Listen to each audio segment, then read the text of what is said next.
Wow, eso ya. Acá, a ver.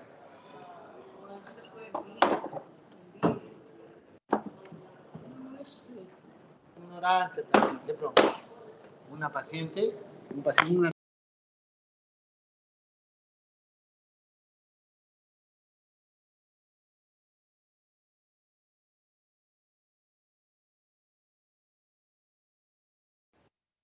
Marinita. Ven, hijita, ¿qué pasa? Esto, doctor. A ver, llamen esto. ¿Por qué son así? Hay que ser humano. Tiene problema la señora, pero piensa una cosa, otra cosa, que está trabajando. Pero tienen que trabajarlo, tienen que pagarle los bonos que le corresponden por ley. No habrá un enchufe por acá. Ay, ay, ay, ay. Entonces, agarra, había como un paro. Paro. Y veo adelante a la chica.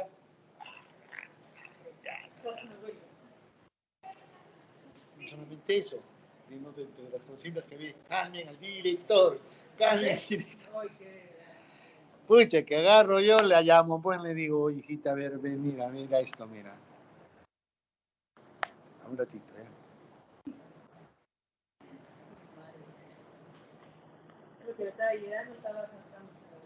Alumnos, ¿cómo están? Empezamos entonces el seminario. Sí, doctor. Sí, doctor. Buenos días. Vamos a iniciar entonces con el seminario. Buenos días, doctor. Buenos días, compañeros. Vamos a iniciar hoy con el seminario número 2 acerca de lo que es traumatismo torácico. Mi nombre es González Gamboa Margaret. La que sigue, por favor. Vamos a iniciar hablando acerca de los traumatismos. En general van a ser una causa muy frecuente de muerte y discapacidad. Globalmente constituyen la quinta causa de muerte y la sexta de discapacidad moderada. La siguiente diapositiva, por favor.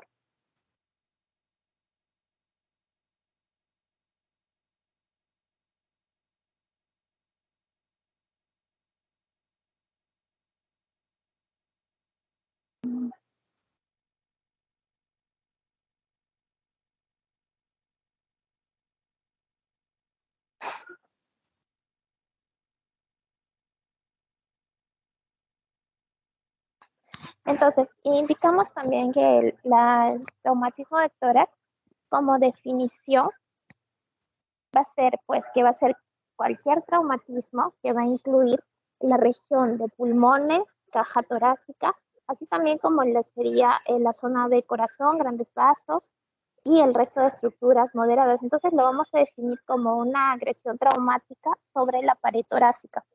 Pero también tenemos la anterior, que es de definición. Pero también tenemos lo que sería la definición dada por la OMS.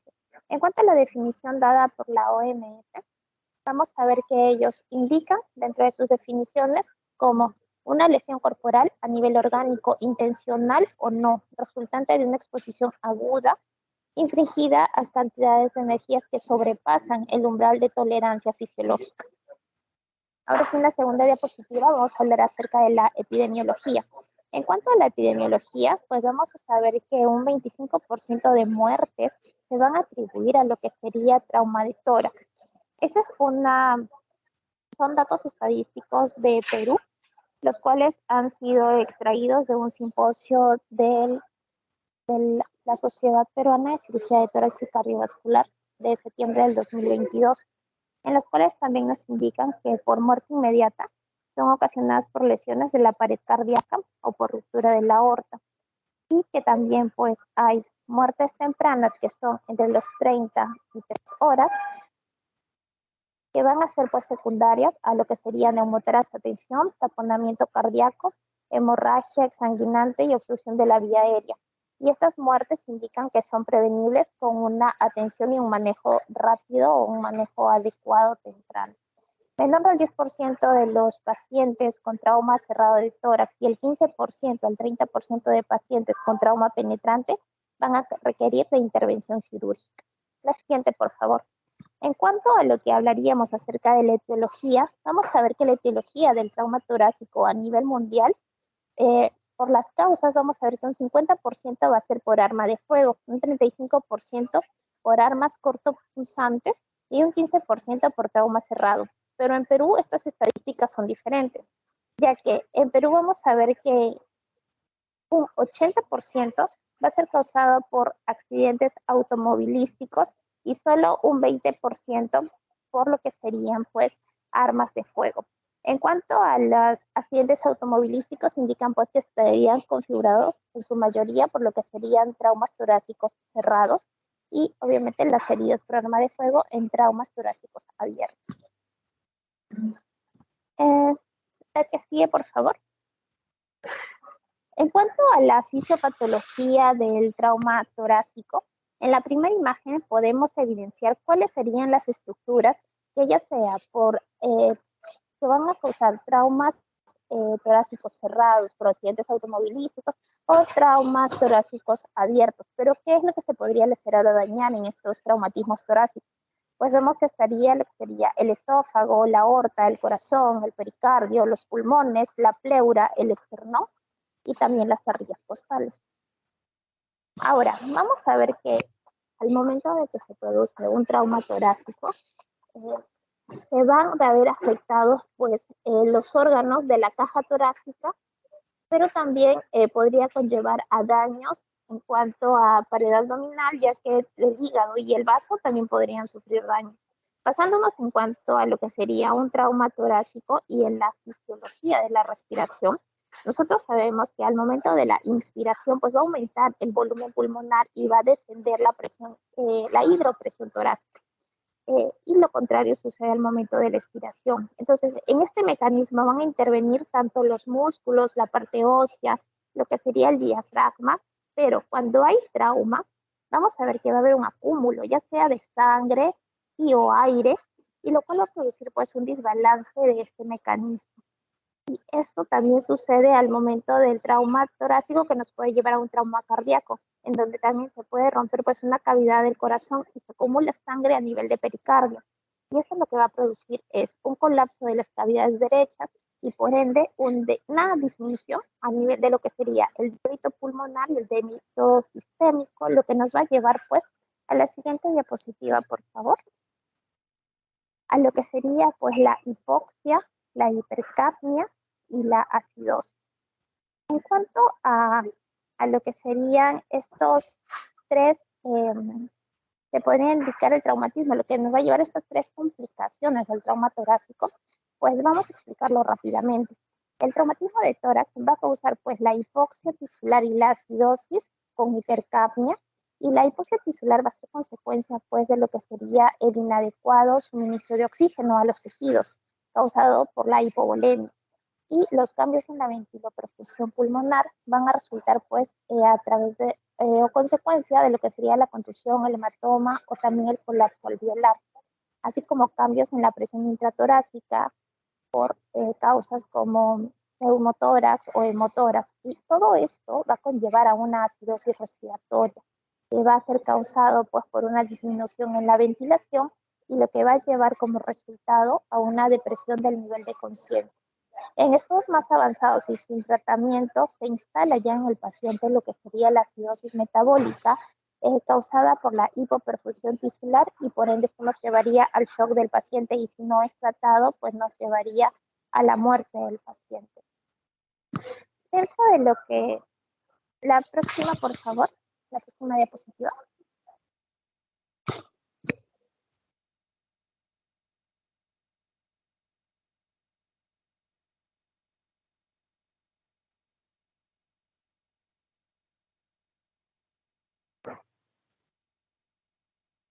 Ahora lo que vendríamos a hablar es qué nos sugiere la gravedad.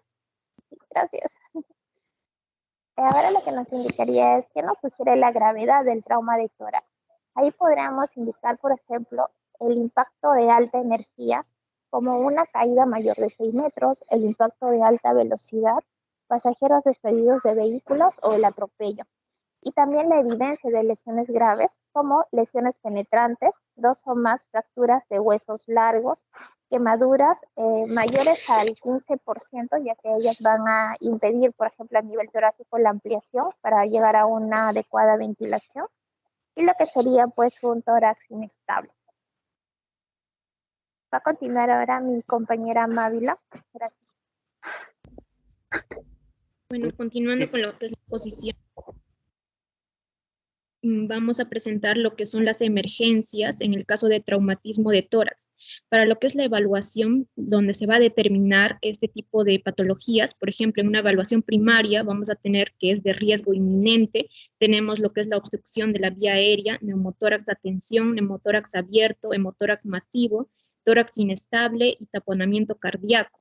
Pero en una evaluación secundaria podríamos encontrar posibles complicaciones, como son la contusión pulmonar, contusión miocárdica, el desgarro de la aorta, la ruptura del diafragma, de la tráquea o el bronquio o también del esófago. Siguiente diapositiva. Bueno, vamos a empezar hablando de lo que es un neumotórax a tensión. Se va a presentar generalmente por la pérdida de aire desde el pulmón a través de la pared torácica y se va a llevar el caso de lo que es el colapso pulmonar y también de las venas cavas superiores e inferiores. Este colapso de las venas va a permitir que haya una pérdida de retorno venoso hacia el corazón. La causa principalmente puede ser por ambos mecanismos, tanto cerrado como penetrante, un trauma abierto, o lo que también se va a encontrar como una complicación al colocar el catéter venoso central. Los síntomas y signos son generalmente el dolor torácico, la disnea, la taquipnia, y también va a haber reducción de los ruidos respiratorios y ansia. Dentro del tratamiento se hace uso de lo que es la cerrada. Lo que se va a realizar principalmente es la inserción de un tubo o una jeringa, ¿no? Una aguja gruesa. Lo que se va a observar es de que podríamos ubicarlo esto en el cuarto espacio intercostal con la línea media axilar o la línea axilar anterior cuando se trata de un neumotórax, y en el quinto o sexto espacio si se trata de un hemotórax. Siguiente diapositiva. Dentro de lo que es la obstrucción de las vías aéreas por cuerpos extraños, vamos a tener dos tipos de manejo, ya sea por reanimación cardiovascular si el paciente está inconsciente y por la maniobra de Heimlich si el paciente está consciente, ¿no? Siguiente diapositiva. En un neumotórax abierto, principalmente hay un defecto de la pared torácica y se va a considerar, ¿no?, de que es una herida succionante si el tamaño es más de 2/3 del tamaño de la tráquea. En la actuación de la emergencia, lo que se realiza es una suplementación de oxígeno y también debemos de cerrar la herida por cualquier tipo de medio, ¿no? Ya sea por una gasa, un guante o lo que se encuentre a la mano, pero que sea, en este caso, estéril, ¿no? Siguiente diapositiva. Dentro de lo que es el taponamiento cardíaco, hay el llenado del saco pericárdico por sangre y vamos a encontrar la triada de Beck, el signo de Kussmaul y el pulso paradójico. Dentro de lo que es la triada de Beck tenemos los ruidos cardíacos alejados, la vena yugular ingurgitada y también la hipotensión arterial, que son signos que nos podrían dar indicio de esta patología. El diagnóstico es mayormente ecográfico, pero en la emergencia podríamos valernos de los signos y síntomas, ¿no? Dentro de lo que es el tratamiento se va a hacer el suministro de líquido venoso para la reposición de lo que es la presión, ¿no? Y también vamos a usar lo que es la pericardiocentesis con aguja para descomprimir este saco pericárdico, y también la toracotomía con descompresión manual, ¿no? En este caso ya sería un tratamiento quirúrgico. Siguiente diapositiva. Dentro de lo que es el hemotórax va a haber sangre en el espacio pleural.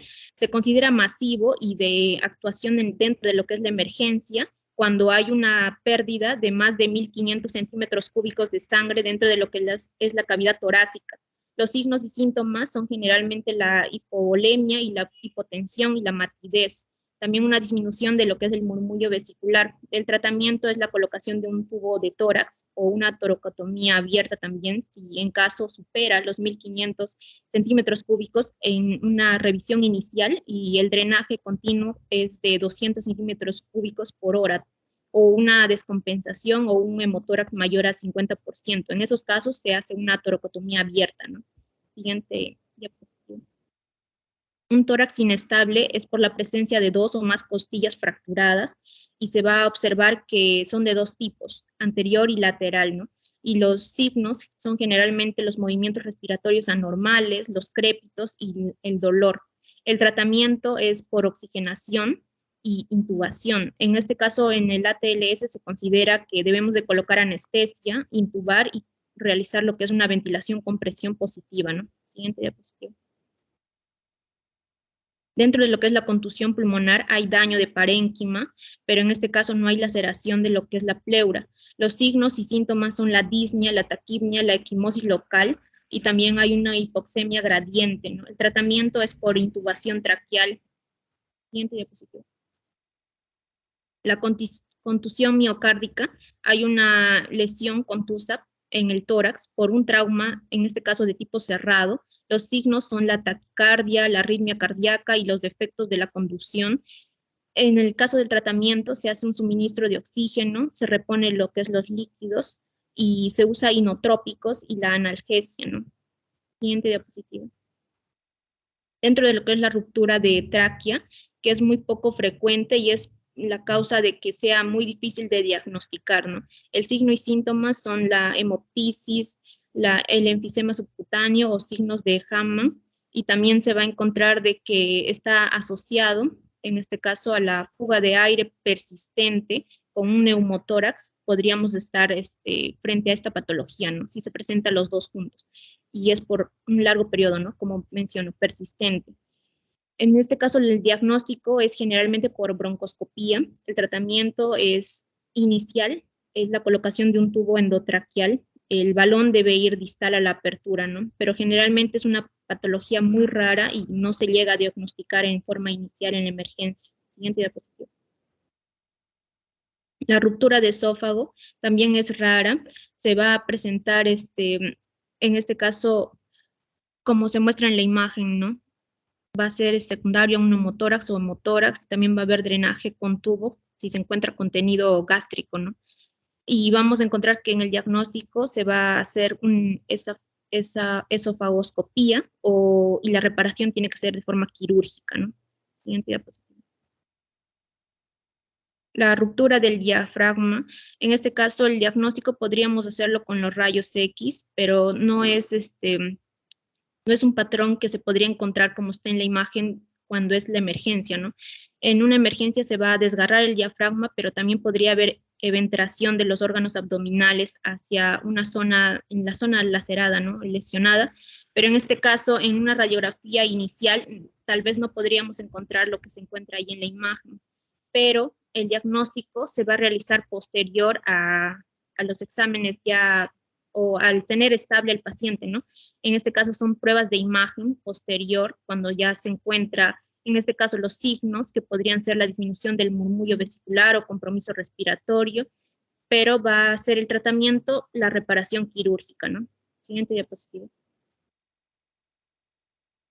La ruptura de la aorta, en este caso ya es un patrón que mayormente el 99% de los pacientes que lo presentan suelen morir antes de llegar al hospital y un 90% mueren dentro de la emergencia, ¿no? En este caso los signos y síntomas son la disnea, el dolor torácico y también un síndrome de pseudocoartación, y vamos a ver que el sitio más frecuente de lesión es a nivel de los ligamentos arteriosos y el tratamiento es quirúrgico. Siguiente diapositiva.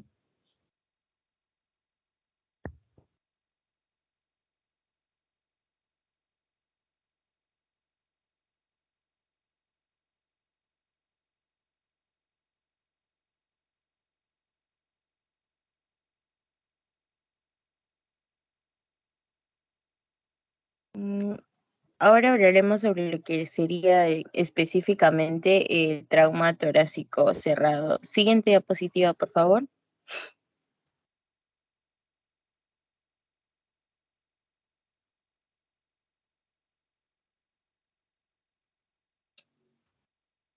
En el caso de este traumatismo torácico cerrado, va a ser una lesión que va a surgir debido a fuerzas cinéticas que van a ir significativamente al tórax, pero no van a provocar la penetración de este. En el caso de la epidemiología, tenemos que ahí es el responsable del 20 al 25% de todas las muertes. El 10% va a requerir tratamiento quirúrgico y entre los factores de riesgo que van a estar asociados a un mal pronóstico va a ser la edad avanzada y que tenga un índice de severidad de las lesiones alto. En el caso de lo que es la etiología, se encuentra más comúnmente por los accidentes automovilísticos en un 80%, por caídas en un 36.1%, por actos de violencia en lo que sería un 10.2% y también están lo que son las lesiones por explosión, que ya es algo mínimo, ¿no? Siguiente diapositiva, por favor.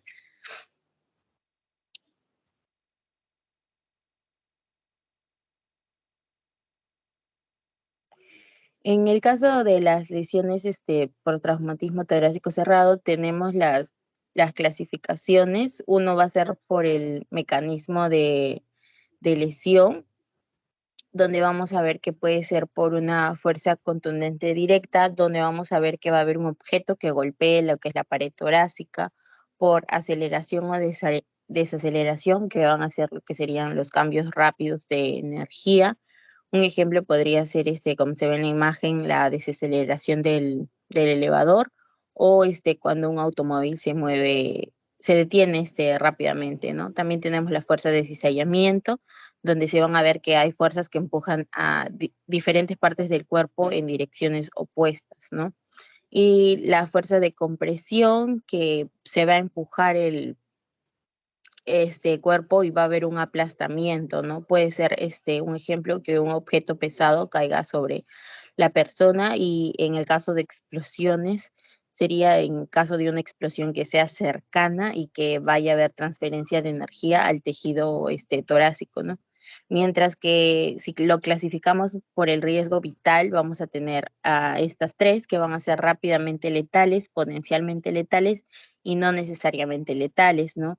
En el caso de las rápidamente letales, vamos a tener a la obstrucción de la vía aérea, neumotórax de tensión, neumotórax abierto, hemotórax masivo, el taponamiento cardíaco, y esto se va a ver que va a haber una muerte instantánea o en pocos minutos, mientras que en las potencialmente letales, solo el 50% de los pacientes van a fallecer y ahí vamos a encontrar lo que son las contusiones pulmonares, la rotura traqueobronquial o la rotura traumática diafragmática. En los que son no necesariamente letales, generalmente no se van a asociar a mortalidad y podemos encontrar lo que son las fracturas costales o las fracturas de escápula. Siguiente diapositiva, por favor.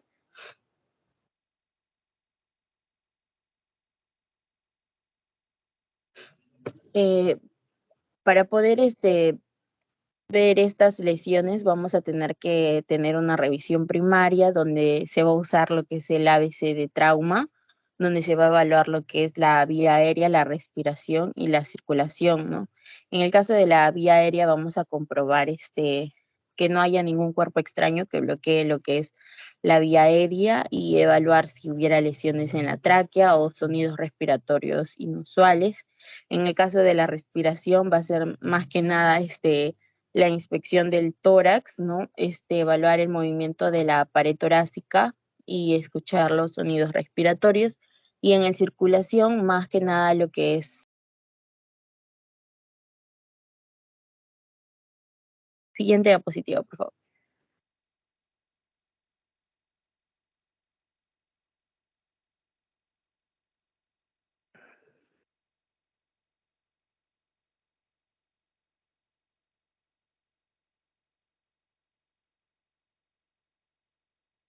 En el caso de los problemas de la vía aérea, como lo mencioné, tenemos lo que es la obstrucción de la vía aérea, ¿no? Esto se puede producir por cuerpos extraños, que sería más frecuente en la infancia, donde se encontramos niños menores de 3 años, ¿no? Y vamos a observar, así como vemos en la imagen de la parte derecha, ¿no? Que se van a estar agarrando el cuello, ¿no? Otra de las lesiones que serían más por trauma podría ser por secreciones o sangre, ¿no? Y entonces, para esto tenemos formas de manejo no invasivas o invasivas que como puede ser no invasiva, se le realiza lo que son una succión de lo que son las secreciones y la sangre, ¿no?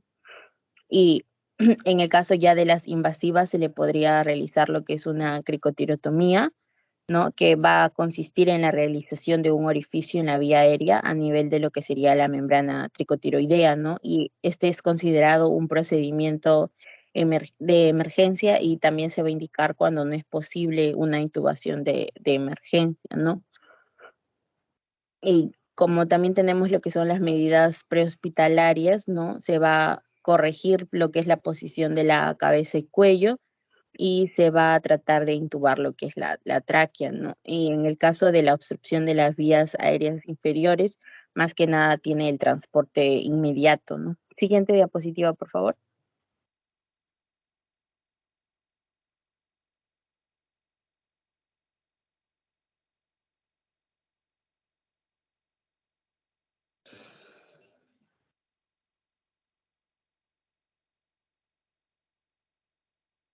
En el caso de la lesión del árbol traqueobronquial, se dice que es una condición poco común, es muy rara, pero es potencialmente fatal y la mayoría de los pacientes va a morir en la misma escena, ¿no?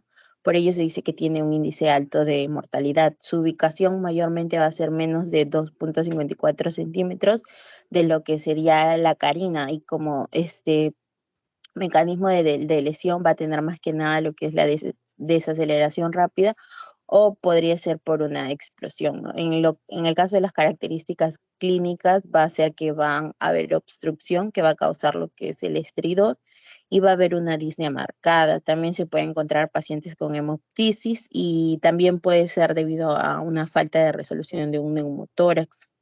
En el caso de los hallazgos físicos, vamos a encontrar lo que es la sensibilidad external, el enfisema cutáneo y el signo de Hammond, que vamos a ver que es una crepitación audible a la auscultación cardíaca, ¿no? Siguiente diapositiva, por favor.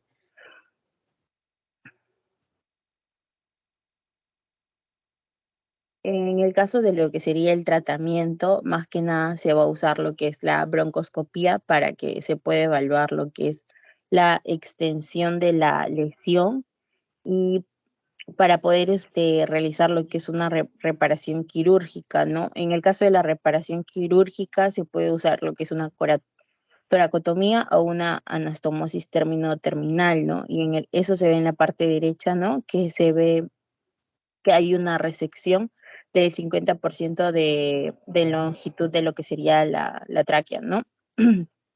Luego, vamos a ver que esta lesión se va a localizar en el bronquiolo principal en un 80%, a nivel de la tráquea en un 15% y en los bronquios distales en un 5%. En el caso de que se viera una lesión unilateral, sería comúnmente bronquial y en el caso de que sea bilateral, sería una afectación tranquial, ¿no? Y como se mencionó en la teoría, ¿no? Se utiliza el broncoscopio porque es la forma más fácil de ver lo que serían las carinas, ¿no? Siguiente diapositiva, por favor.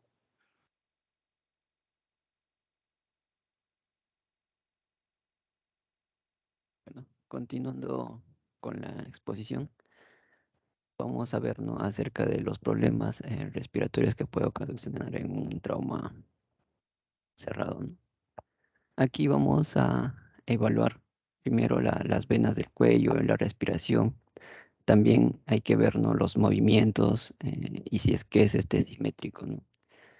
Hay que ver si hay una buena calidad en la respiración, ver qué otros ruidos puedan indicar, ¿no?, tal vez un derrame o una contusión. Y también hay que ver si es que hay áreas de dolor, crepitación y otras anomalías, y así hacer una evaluación completa en cuanto al tórax, ¿no? Entre los problemas respiratorios que pueden ocasionarse, ahí tenemos, ¿no?, un neumotórax a tensión, como ya se ha mencionado, que va a ser una filtración de aire a través de una válvula unidireccional del pulmón, el cual va a entrar hacia el espacio pleural, ocasionando un colapso y un desplazamiento de esta, ¿no?, como se puede observar en el gráfico. De entre las causas más preponderantes vamos a ver, ¿no?, que es la ventilación mecánica con presión positiva y pueden complicarse con un neumotórax simple posterior a trauma, ¿no? Son raros los que son por fractura de vértebra, los cuales van a causar un desplazamiento. Siguiente, por favor. Dentro de los neumotórax de tensión, ya se mencionó, ¿no? Cuántos signos y síntomas, vamos a mencionar un poco más acerca del tratamiento, ¿no? Aquí el tratamiento se usa, ¿no? Un catéter grueso con una aguja, ¿no? Sobre el espacio pleural. Hay que ver que no todos van a tener la misma configuración. Algunas paredes pueden tener un grosor un poco más ancho, lo cual hay que tener opciones, ¿no? La opción más idónea es la toracostomía con el dedo, ¿no? Es un abordaje alternativo en el cual se puede usar cuando las agujas no cumplen su función. En un estudio, ¿no? Se ha visto que las agujas de 5 centímetros van a llegar al espacio pleural en más del 50% de las veces, y de 8 centímetros van a llegar a un 90% de las veces, ¿no? Y aquí observamos, ¿no? Una imagen tomográfica de un neumotórax, ¿no? Bilateral, en la cual también se va a presenciar sangrado, ¿no? Donde se encuentran las flechas. Siguiente, por favor. Dentro de los neumotórax abiertos, ¿no? Se ha mencionado también que es una lesión en la pared torácica que va a quedar abierto, que va a superar los 2/3 del diámetro de la tráquea, y es por donde va a entrar, ¿no? Y va a ser un colapso del pulmón en el sitio donde se ha ido afectado. El tratamiento más que nada es el cierre rápido de esto con un apósito, ¿no? Como vemos, no se cierra completamente, sino se cierra en los 3 lados, ¿no? Esto va a actuar como una válvula unidireccional, ¿no? Cuando respira va a salir el aire, y cuando expira no va a permitir que el aire regrese. Siguiente, por favor. Dentro de los problemas circulatorios que se pueden ocasionar, vamos a ver una inspección acá, ¿no? Puede, con un trauma contuso se va a causar una ruptura tanto del aurículo o de los ventrículos, ¿no? En las cuales la única manifestación que puede presentar va a ser una actividad eléctrica sin pulso, ¿no? Aquí hay que buscar en la piel si está moteado, cianótico, si hay palidez, sobre todo en las venas del cuello, si esta está distendida, ¿no? O colapsadas también en algunos casos. Vamos a ver la regularidad y la calidad de los ruidos cardíacos, la frecuencia y la calidad también de los pulsos, evaluar la temperatura, o si es que está, o si la piel está seca o sudorosa, ¿no? En este motoras vamos a ver, ¿no? Que es acumulación rápida de sangre que va a sobrepasar los 1500 mililitros, ¿no? Dentro de lo más común vamos a ver que es una herida penetrante, el cual va a haber un daño de vasos sistémicos o iliares, ¿no? Siguiente, por favor. Aquí tenemos en cuanto al tratamiento, ¿no? Vamos a ver que tenemos un punto de corte de 1500 mililitros, ¿no? Si esta sobrepasa eso, vamos a una necesidad de hacer una toracotomía de urgencia, ¿no? Pero si es que no pasa los 1500 y cumple ciertos requisitos, como es la pérdida continua de sangre, 200 mililitros por hora, por 2 a 4 horas seguidas, vamos a hacer, ¿no? Una toracotomía. O si es que hay un requerimiento persistente de transfusiones sanguíneas, o en todo caso, si la herida ha sido en el tórax anterior, mediales a la línea del pezón, o heridas posteriores, o mediales a la escápula, ¿no? Aquí hay una gran lesión en cuanto a los grandes vasos y hay que hacer una toracotomía.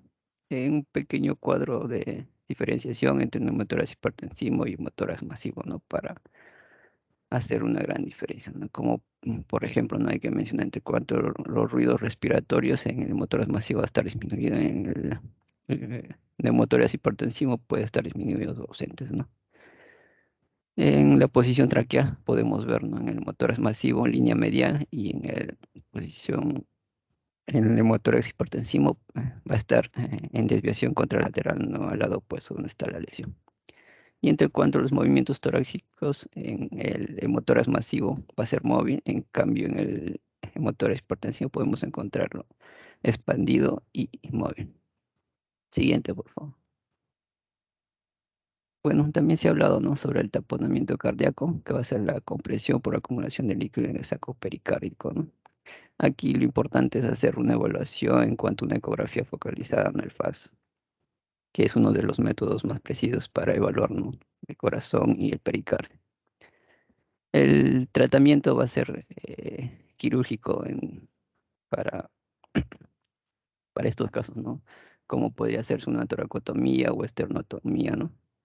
En el caso de que no existiera un personal idóneo, ¿no?, para realizar estos procedimientos, se manifiesta que se puede usar una pericardiocentesis, ¿no?, que es la última medida, la cual puede ser guiada, ¿no?, con un ecógrafo para llegar al sitio y retirar el exceso de líquido que se encuentra en el espacio. Siguiente, por favor. También puede dar un paro circulatorio traumático, ¿no? Aquí vamos a ver que el paciente va a estar inconsciente y sin pulso, ¿no? Acá también se incluyen los que tienen actividad eléctrica sin pulso. Entre las causas vamos a mencionar, ¿no?, una hipoxia severa, neumotórax hipertensivo, hipovolemia profunda, taponamiento cardíaco, herniación y contusión miocárdica severa, ¿no? Este se va a ser diagnosticado, ¿no?, con los hallazgos de inconsciencia o sin pulso. Dentro del tratamiento que vamos a iniciar va a ser, ¿no?, un RCP cerrado con el manejo del ABC ya, ¿no?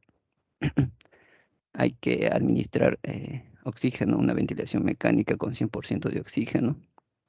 Hay que también realizar una toracostomía bilateral para evitar, ¿no?, el neumotórax hipertensivo que se puede presentar. Una constante evaluación de electrocardiograma, saturaciones y sobre todo también, ¿no?, hay que poner una vía gruesa para reposición de líquidos, ¿no? Se puede administrar epinefrina o en casos de ahí si hay fibrilación auricular, seguir los protocolos de soporte vital cardiovascular avanzado. Siguiente, por favor. Y aquí tenemos, ¿no?, un algoritmo del manejo del paro cardíaco traumático, ¿no? Y bueno, eso sería todo de mi parte. Bien, continuando con parte de la exposición, ahora vamos a ver lo que es la definición del traumatismo torácico abierto, que ya parte del traumatismo torácico abierto se ha podido ver en la exposición, en las exposiciones anteriores de mis compañeros, pero para poder definirlo y hacer la diferenciación en cuanto al cerrado, vamos a dar la definición, ¿no? En cuanto al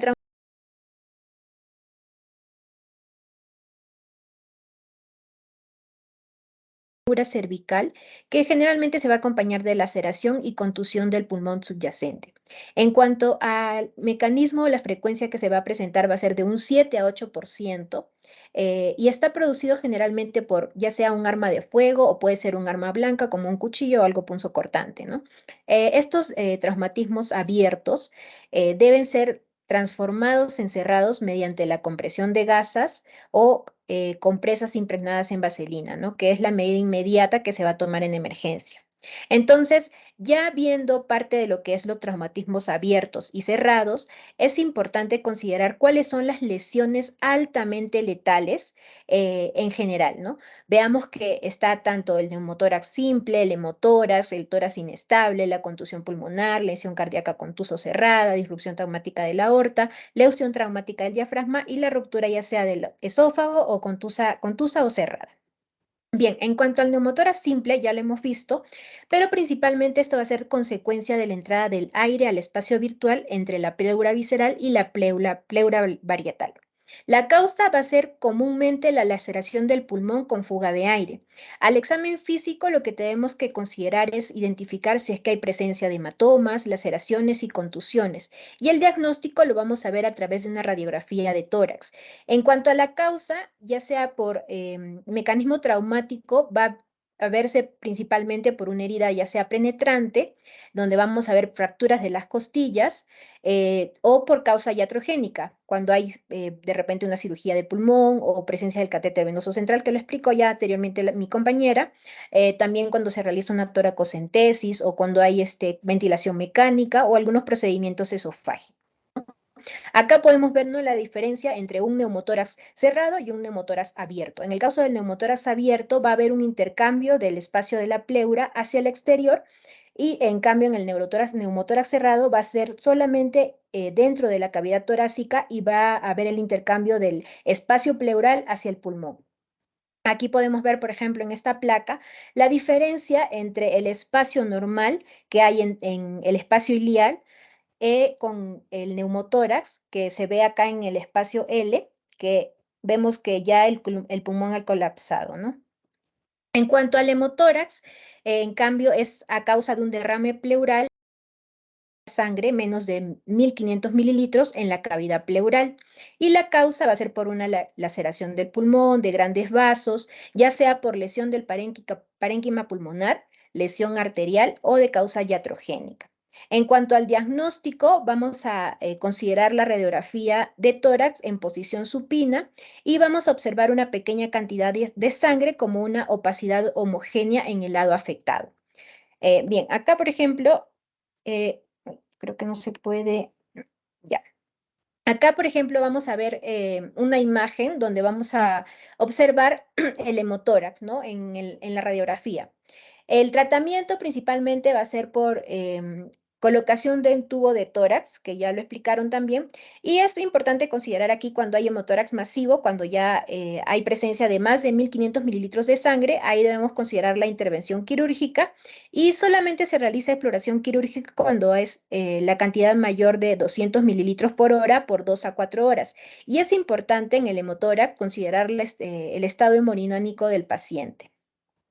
En cuanto al tórax inestable y la contusión pulmonar, es importante hacer la diferenciación, ¿no? El tórax inestable es cuando hay un segmento de la pared torácica que no tiene continuidad ósea con el resto de la caja torácica, como podemos ver aquí, cuando hay una contusión de las costillas, ¿no? O fracturas costales. En cuanto a la causa, esto se va a ver a trauma, a múltiples fracturas costales o una separación costocondral de una sola costilla del tórax, como vemos aquí, ¿no?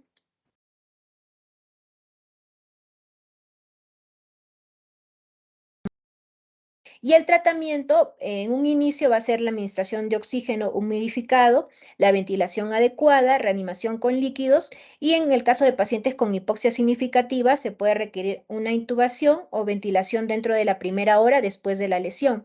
Y el tratamiento definitivo es oxigenación adecuada y administración de líquidos y de analgesia para mejorar la ventilación. En cuanto al trauma cardíaco contuso, este está relacionado a los accidentes automovilísticos, ya sea peatones golpeados por vehículos, accidentes de motos o alturas mayores a 6 metros. En cuanto a la lesión que se va a presentar, va a ser la contusión del músculo miocárdico, ruptura de cámaras cardíacas, disección y trombosis de arterias coronarias y disrupción valvular. El diagnóstico va a ser principalmente la inspección directa e importante la clínica, ¿no?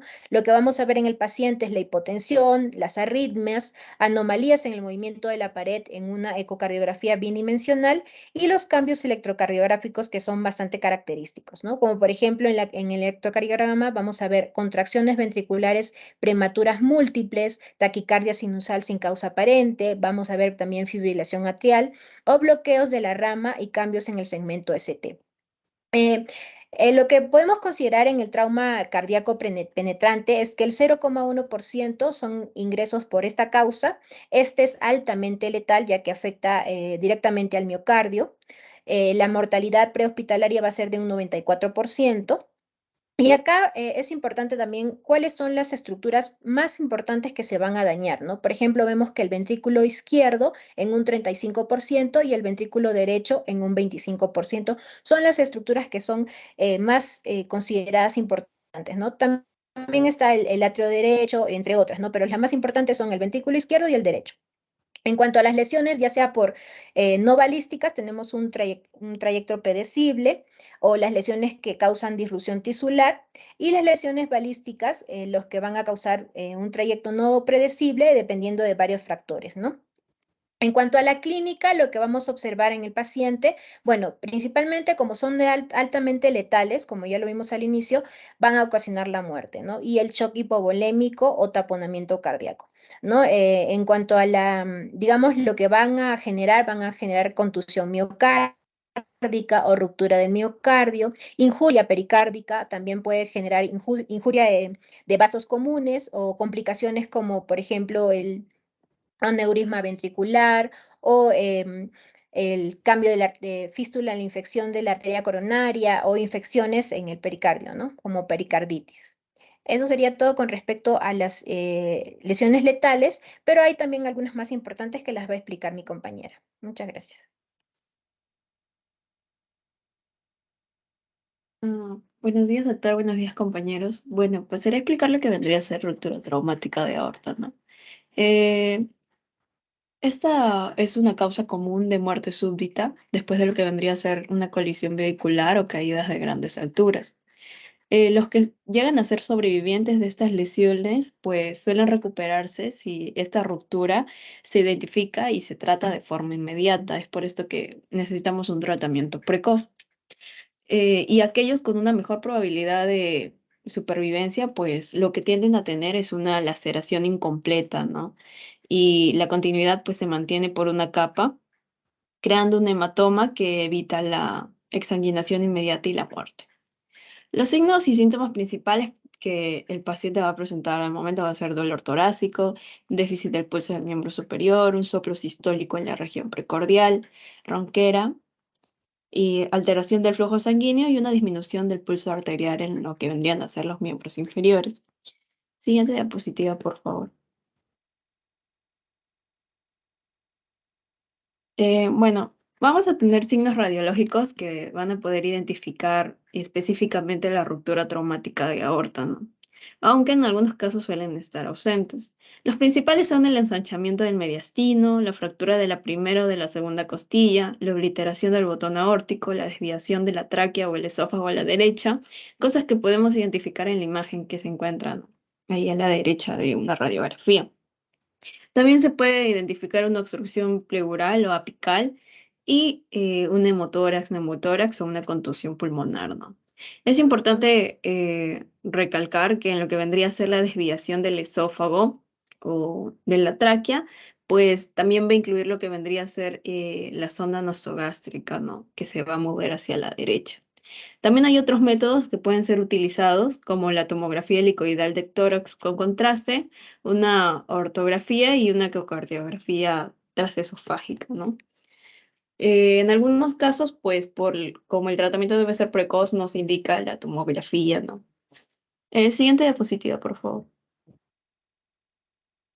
En lo que vendría a ser el tratamiento, pues para disminuir el riesgo de la ruptura como tal, tenemos que tratar sintomáticamente el dolor. Este se va a hacer con analgésicos y lo que debemos hacer también es controlar tanto la frecuencia cardíaca como la presión arterial, ¿no? ¿Cómo vamos a iniciar tratándolo con betabloqueantes? En caso de que el paciente tenga alguna contraindicación, pues se va a utilizar bloqueadores de los canales de calcio y si en caso este falla o no da los resultados que esperamos, pues se puede eh, empezar a dar cuidadosamente lo que vendría a ser la nitroglicerina, ¿no? Lo que buscamos es una frecuencia cardíaca que sea menor a 80 latidos por minuto y una presión arterial que se encuentre entre 60 y 70. En caso ya de una ruptura, pues esto ya es una reparación endovascular, en la cual pues lo que se va a hacer es una resección y una posterior reparación del segmento roto, ¿no? Y es necesario que se tenga un seguimiento estricto de lo que se está haciendo para poder reconocer lesiones a largo plazo, ¿no? Ya que esta medida es a corto plazo. Siguiente diapositiva, por favor. En lo que vendría a ser la lesión traumática del diafragma, pues es comúnmente diagnosticado en lo que vendría a ser el lado izquierdo. Puede ser tanto por traumas contusos como por traumas penetrantes. En los traumas contusos, pues lo que se va a hallar es un desgarro radial que lo que va a hacer es llevar a una herniación. Y las penetrantes, pues son pequeñas perforaciones que pueden llegar a ser asintomáticas y no se pueden identificar en el momento, ¿no? Pero que pueden agravarse en un futuro. En lo que se va a encontrar en las radiografías de tórax, pues en casos de traumas penetrantes, pues como ya mencioné, pueden pasar desapercibidas o en algunos casos pueden llegar a ser malinterpretadas. ¿Cuándo vamos a sospechar de que existe una laceración del diafragma? Eh, bueno, en este caso se puede introducir una sonda nasogástrica y si ésta se desvía, pues o aparece en la cavidad torácica, eh, ya nos daría un signo positivo, ¿no? Y ya no sería necesario utilizar un estudio contrastado.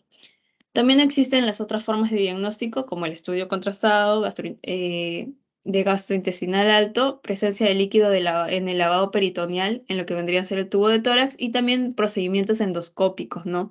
En los cuales se suele encontrar ocasionalmente estas lesiones. El tratamiento, pues, es una reparación directa. Siguiente diapositiva, por favor.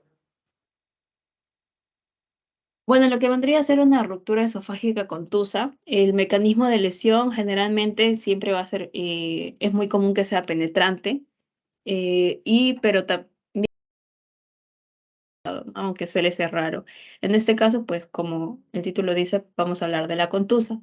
Esta generalmente pues se va a producir por la expulsión forzada del contenido gástrico del esófago.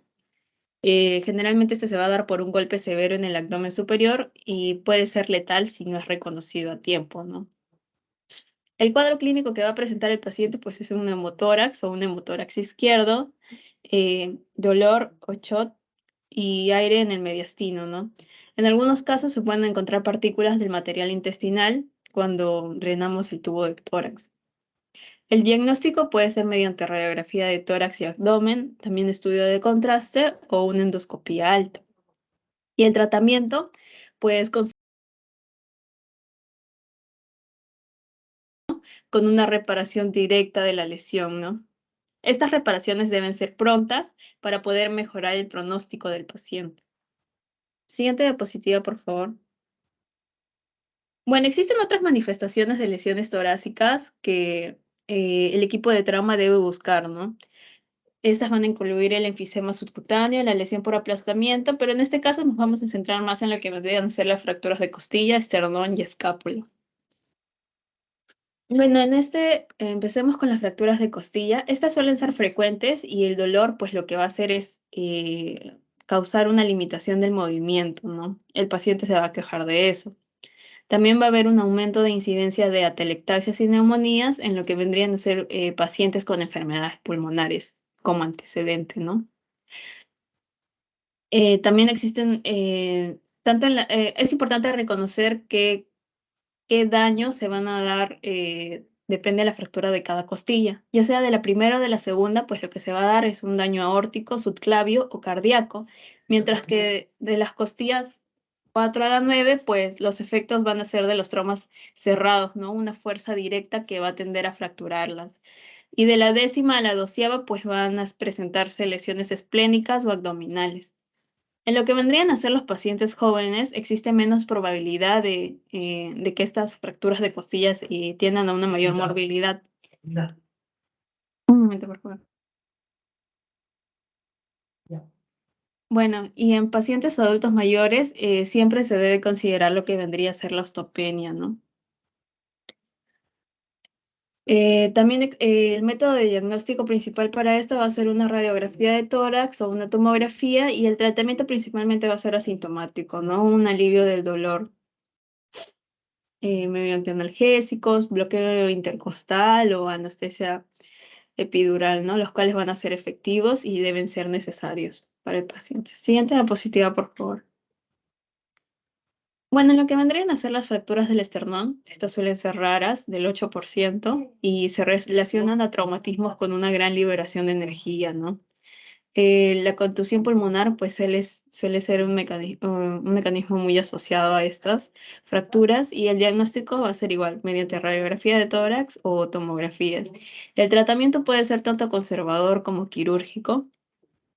Y como podemos apreciar en la imagen, pues el paciente es un paciente policontuso y se aprecia la marca del cinturón de seguridad del carro, ¿no? El cinturón de seguridad también va a estar asociado a estas lesiones. Va a ser como el principal. Por último, tenemos lo que vendrían a ser las fracturas de la escápula. Bueno, como sabemos, la escápula actúa como un estabilizador tanto del húmero y de la cintura escapular, ¿no? Estas lesiones van a ser poco frecuentes y en la mayoría pues van a ser por traumatismos violentos, por lo cual se van a encontrar asociadas otras lesiones, ¿no? O pacientes politraumatizados. De estas, pues el 80% llegan a ser traumatismos torácicos y el diagnóstico pues es una evaluación clínica en la cual se va a presentar dolor e inmovilización de la zona afectada y también puede ser mediante imágenes, ¿no? Tanto la radiografía de tórax, la tomografía, que va a ser principalmente utilizada con reconstrucción. Y el tratamiento, pues, va a depender del paciente, en el cual se debe de valorar el desplazamiento de los fragmentos, ¿no? Para determinar si va a ser un tratamiento conservador o un tratamiento que va a necesitar cirugía. Eso es todo por mi parte.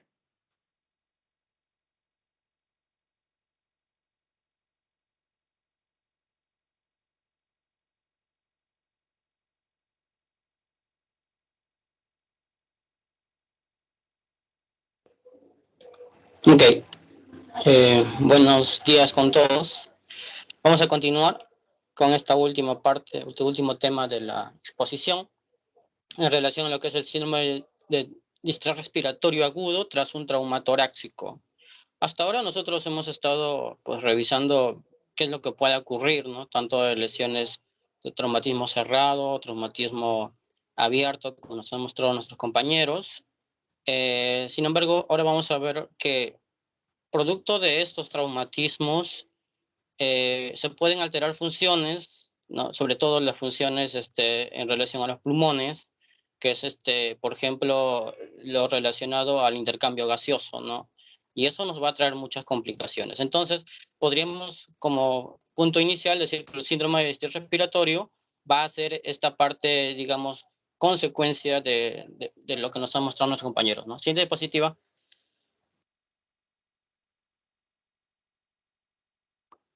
Ok.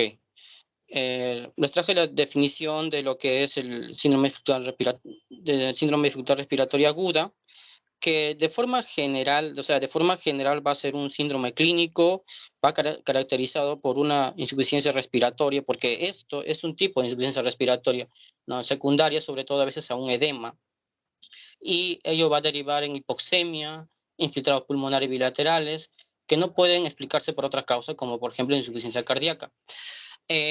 Si queremos ser más exquisitos con la definición, tendremos que revisar la definición de síndrome respiratorio de Berlín del 2012, que nuestro compañero más adelante lo va a explicar, ¿no? Que esta definición de Berlín va a reemplazar a la anterior del 1994. Siguiente diapositiva.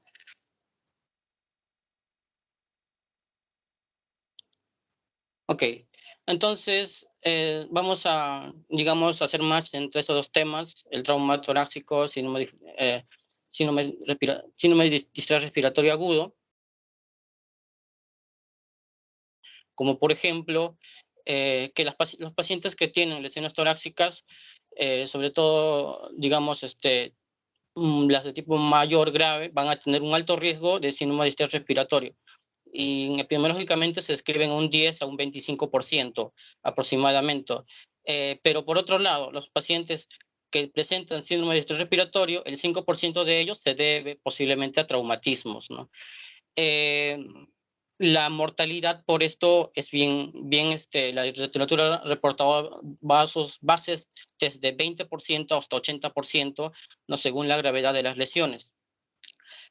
Además, cuando se juntan síndrome de respiratorio y traumatismo torácico, pues tenemos consecuencias como hospitalizaciones mucho más prolongadas, hay mayor costo y generalmente termina en una peor calidad de vida, ¿no? Relacionado a la salud a largo plazo. Siguiente diapositiva.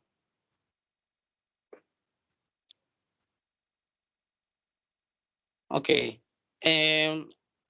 Vamos a ir, digamos, recopilando lo que nos han dicho los compañeros, ¿no? Habíamos encontrado, nos habían mostrado que hay deformidades en la caja ósea, fracturas de costilla, nos habían dicho todo esto, ¿no? Y sabemos que todo esto, al fin de cuentas, va a terminar en recordemos que la caja torácica tiene la función de, digamos, hacer este proceso de ventilación, al fin de cuentas, ¿no? Y ahí se va a alterar ello, ¿no? Asimismo, si allá hay una lesión netamente al pulmón, se refiere que hay un 20% de riesgo de que, como productivo, de que termine en un síndrome de distrés respiratorio, ¿no? Además, para el síndrome de distrés respiratorio también podríamos sumar otras características como por ejemplo la edad mayor a 55 años, el sexo masculino, que sea un tabaquismo, que consume tabaco, que tenga algunas enfermedades como diabetes, entre otros, y que esto es importante, ¿no? Recordemos que luego de cada traumatismo a veces se le da fluidoterapia, pero a veces esta fluidoterapia suele ser en exceso, ha sido masiva, entonces puede causar problemas, ¿no? También el volumen y los hemoderivados que administra, ¿no? Siguiente diapositiva.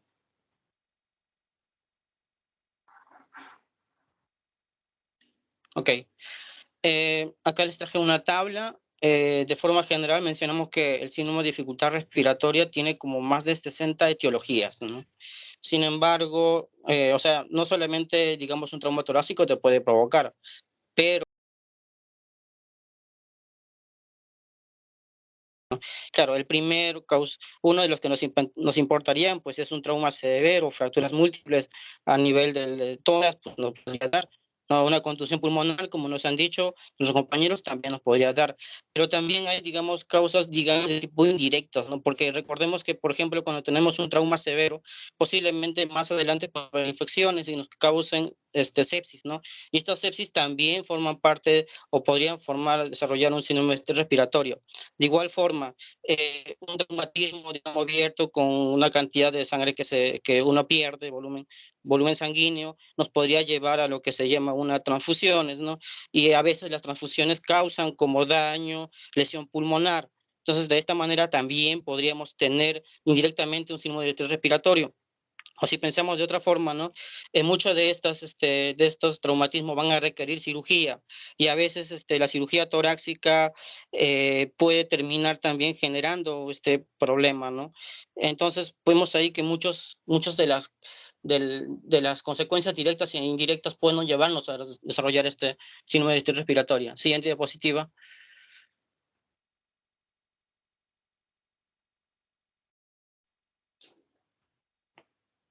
Ok, y ahora hablamos del traumatismo grave. Aquí podemos considerar varias situaciones para el desarrollo de síndrome de estrés respiratorio, como por ejemplo una contusión pulmonar de tipo bilateral en un traumatismo cerrado, que por cierto, el traumatismo cerrado es de los que más desarrollan este síndrome de estrés respiratorio, según la literatura, 80% refiere, pero también puede haber embolia grasa tras fractura de huesos, y esto sobre todo en las 12 y 48 horas después del trauma.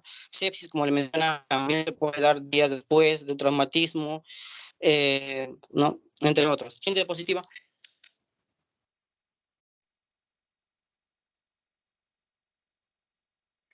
Ok, ahora si queremos entender la fisiopatología del síndrome de estrés respiratorio en relación a un trauma torácico, pues vamos a ver lo que nos ocasiona el trauma torácico inicialmente, ¿no? Inicialmente ya nos han mencionado nuestros compañeros que podríamos tener, ¿no? Por ejemplo, un hemotórax, fractura de los huesos, ya nos habían mostrado vértebras, ¿no?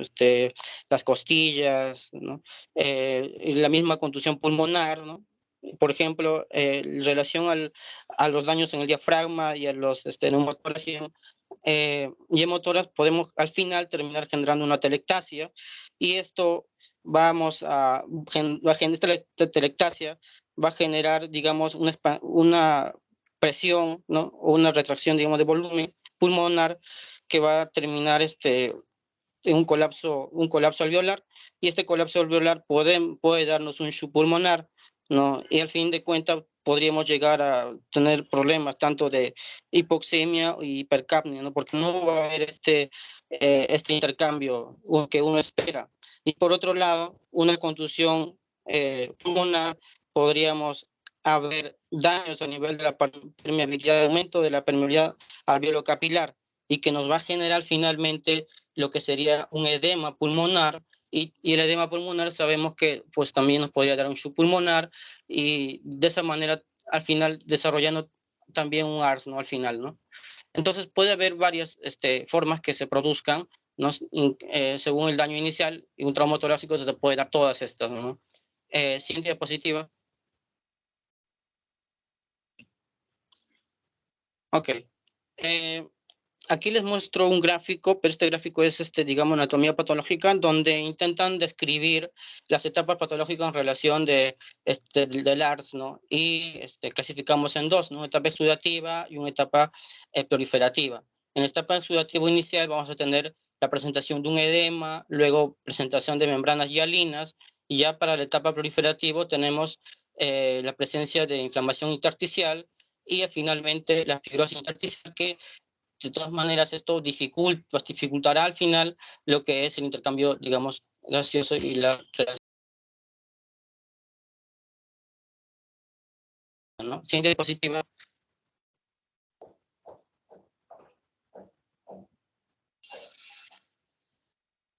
Ok, acá les traje una imagen, por ejemplo, denle un clic más, donde se ve las membranas hialinas en el ARS, ¿no? Vamos a ver justamente los alvéolos, que van a estar revestidas por membranas hialinas, eosinófilas, como vemos el color, color verde, no sé si se notaron, creo que se pasó una diapo mucho, una diapo más, donde se veía el color verde, donde nos indicaba justamente estas membranas hialinas, ¿no? Ahí lo vemos, ¿no? Y nos indican también alrededor un infiltrado, ¿no? Inflamatorio. Siguiente diapositiva.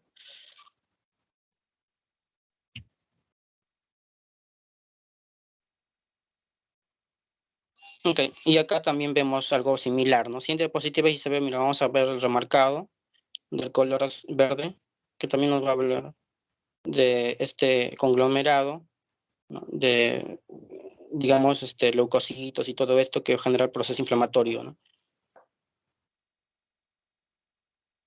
Puede ser un clip. Ok, y ahí se está marcando, ¿no? Se está marcando alrededor del alveolo, ¿no? Cómo se ve el engrosamiento de esta parte y pues al final disminuye lo que le mencionaba, ¿no?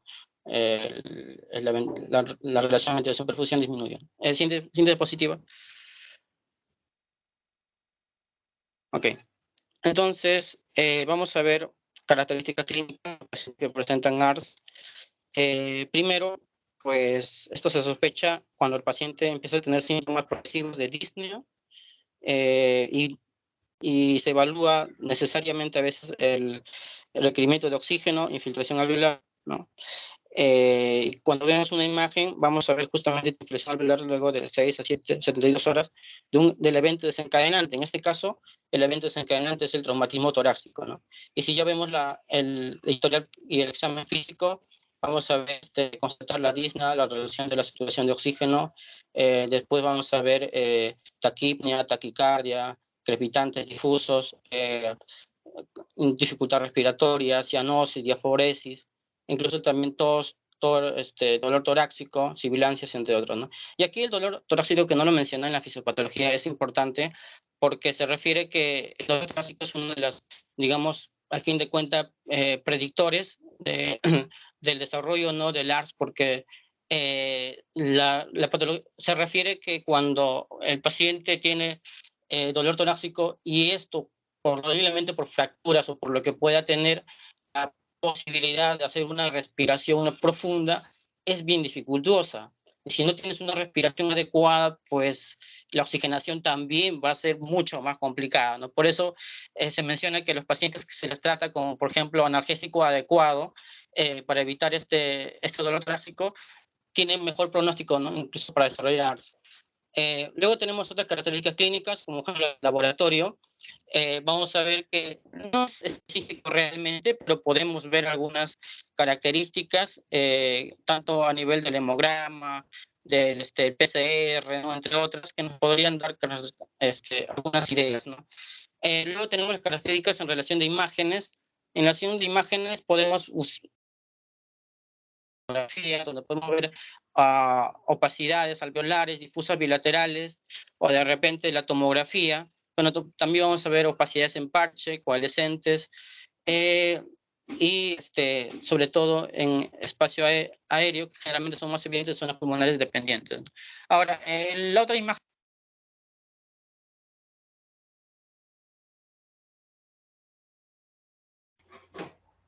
Buenos días, doctor. Buenos días, compañeros. Yo voy a hablar sobre lo que son los diagnósticos.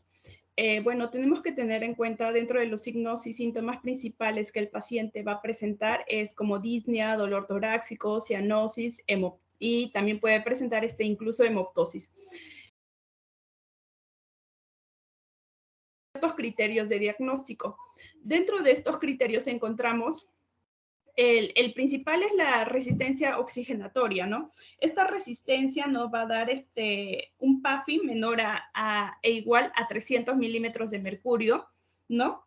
Esto es el criterio de inclusión más importante y el criterio de exclusión es lo que es la ausencia de la falla cardíaca, ¿no? Esto se puede medir a través de la presión capilar pulmonar, donde tiene que ser menor a lo que es los 18 milímetros de mercurio. E incluso también se puede pedir lo que es el índice cardíaco. El otro punto es la lesión pulmonar aguda que se va a presentar en este paciente, que puede ser por causas, de forma general, de causas directas o de causas indirectas. Dentro de las causas directas principales encontramos lo que es la neumonía, pero la de tipo nosocomial, la aspiración de contenido gástrico, donde el contenido es ácido, por lo tanto puede producir quemaduras en lo que es ahí, incluso la contusión pulmonar. Dentro de las causas indirectas encontramos lo que son las sepsis no pulmonares, el pulmoshock e incluso una pancreatitis. El otro punto que se tiene que ver es el infiltrado pulmonar difuso alveolar, pero tenemos que tener en cuenta que esto tiene que ser de tipo bilateral, ¿no? También se tiene que tener en cuenta que otra causa posible también puede ser de forma general, una cetoacidosis que puede producir este síndrome de distrés respiratorio agudos. Siguiente, por favor. Para este criterio de clasificación se basa también en lo que es el criterio de Berlín, donde se puede ver que puede ser leve, moderado o severo. Lo más importante es que la leve tiene que ser un PAFI menor a 300 milímetros de mercurio con un PIB mayor a 5 centímetros de agua.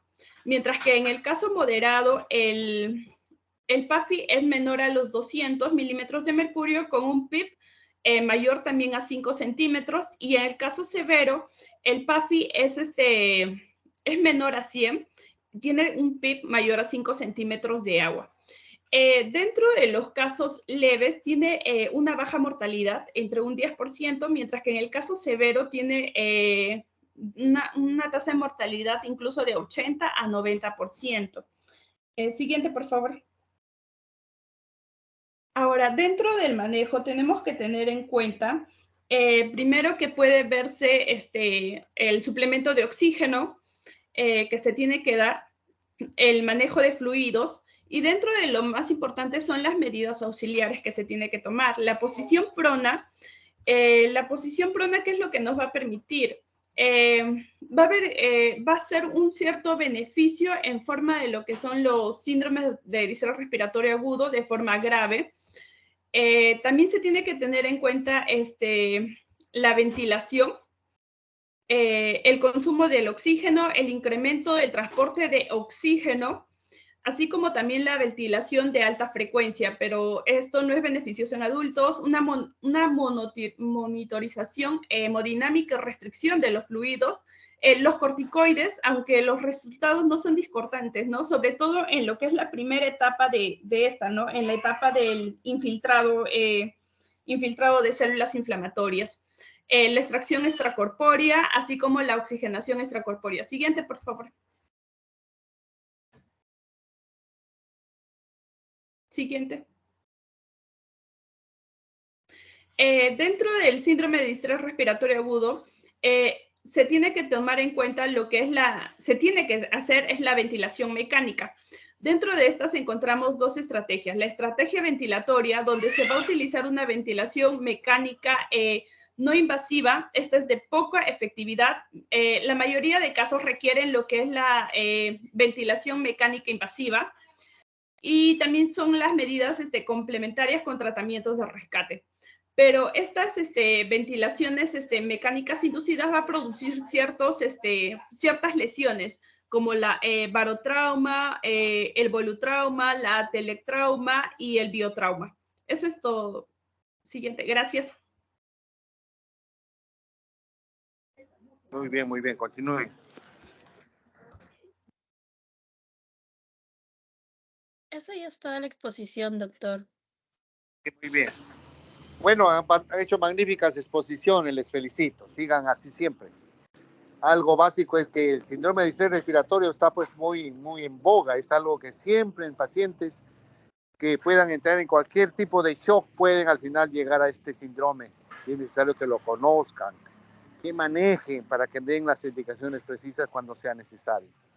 Algo real también en la parte de traumatismo torácico, olvídense, en la historia clínica se convierte en un instrumento legal, sobre todo con agresiones, digamos, inclusive los accidentes de tránsito. No olviden de siempre considerar en la descripción digamos, de las heridas llámese, digamos, por cualquier tipo de digamos, de proyectil de arma de fuego, de punzocortantes, describir las lesiones siempre fijándose bien que la horquilla external, ¿es cierto? Tenemos el ángulo de Lewis, donde está insertada la segunda costilla, y ustedes tienen que contar espacio por espacio y hacerlo coincidir con una línea perpendicular, que en este caso podría ser la línea media clavicular, axilar anterior, media axilar, axilar posterior, paravertebral, etcétera, a fin, digamos, que ustedes puedan identificar fácilmente en las historias clínicas. Algo también es de que la monitorización de pacientes con traumatismo torácico debe hacerse en pacientes graves, inclusive con presión arterial media, con presión venosa central. Para medir la presión venosa central es necesario tener una vía venosa central. Por favor, miren en el YouTube y sobre todo apenas puedan en las emergencias ver cómo se coloca una presión de venosa central, porque eso es básico para el manejo de pacientes, sobre todo que en cualquier momento se pueden chocar, pueden entrar en hipovolemia, etc. Muy bien, les felicito. Entonces no se olviden el día. Doctor, viernes. disculpe, ¿puedo hacer una pregunta? Sí, con mayor gusto. Doctor, ¿a partir de cuántos mililitros es obligatorio en derrame pleural realizar la toracocentesis? Ya. Cuando el paciente tiene un derrame pleural ostensible en radiografía, dependiendo del tórax, y digamos si es grande o pequeño, si el paciente es pícnico o leptosómico, hay que medir mayormente. Cuando se ve en la radiografía son de 300 o 400 centímetros cúbicos. Cuando hay, digamos, objetivación de ese derrame, sí se puede hacer. Porque de lo contrario, cuando es un pequeño derrame, esto es poco prudente. ¿Por qué? Porque a no ser que uno tenga una guía ecográfica, uno puede lesionar el pulmón, ¿no? Entonces, además, si no hay dificultad ventilatoria, etcétera, no hay necesidad de hacer una toracocentesis. Mayormente la toracocentesis diagnóstica se hace en las partes de mayor declive, pero preferiblemente con guía ecográfica para no dañar el parénquima pulmonar.